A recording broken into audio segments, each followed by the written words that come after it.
There's a chart I saw recently that I can't get out of my head.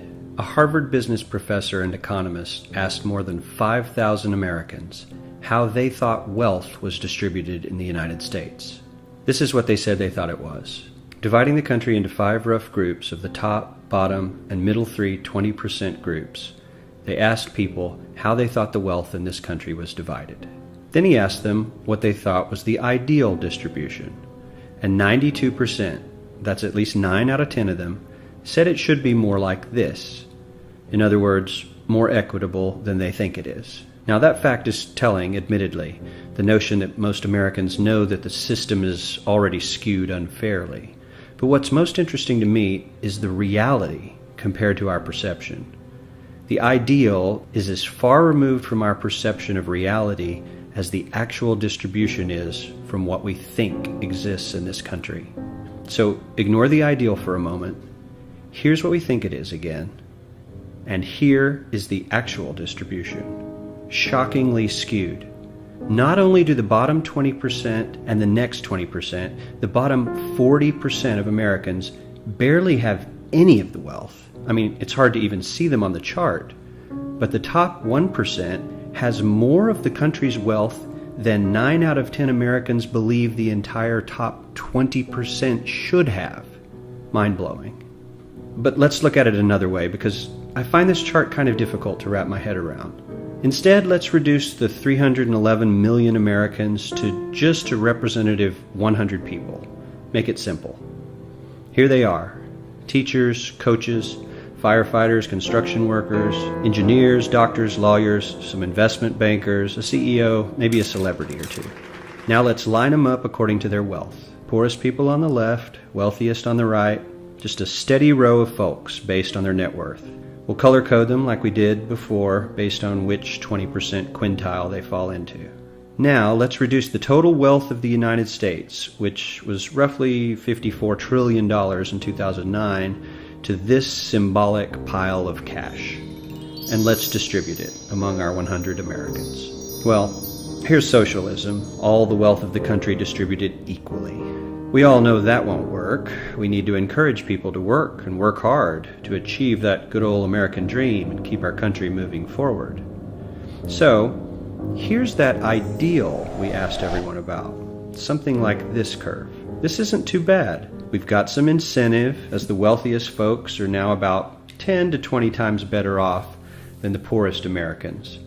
But hey, even the poor folks aren't actually poor, since the poverty line has stayed almost entirely off the chart.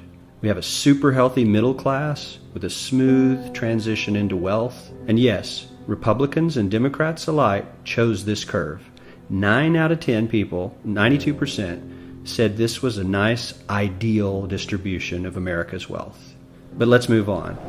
This is what people think America's wealth distribution actually looks like. Not as equitable, clearly, but for me, even this still looks pretty great. Yes, the poorest 20 to 30% are starting to suffer quite a lot compared to the ideal, and the middle class is certainly struggling more than they were, while the rich and wealthy are making roughly 100 times that of the poorest Americans, and about 10 times that of the still healthy middle class. Sadly, this isn't even close to the reality. Here is the actual distribution of wealth in America. The poorest Americans don't even register. They're down to pocket change, and the middle class is barely distinguishable from the poor. In fact, even the rich between the top 10 and 20 percentile are worse off. Only the top 10% are better off. And how much better off? So much better off that the top 2 to 5% are actually off the chart at this scale. And the top 1%, this guy, well, his stack of money stretches 10 times higher than we can show. Here's his stack of cash, restacked, all by itself. This is the top 1% we've been hearing so much about. So much green in his pockets that I have to give him a whole new column of his own, because he won't fit on my chart. 1% of America has 40% of all the nation's wealth. The bottom 80%, 8 out of every 10 people, or 80 out of these 100, only has 7% between them. And this has only gotten worse in the last 20 to 30 years.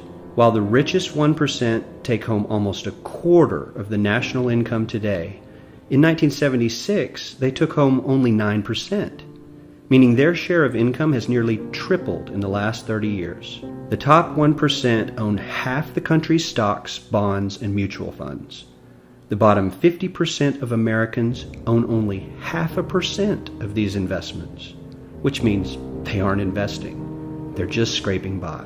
I'm sure many of these wealthy people have worked very hard for their money. But do you really believe that the CEO is working 380 times harder than his average employee? Not his lowest paid employee, not the janitor, but the average earner in his company. The average worker needs to work more than a month to earn what the CEO makes in 1 hour.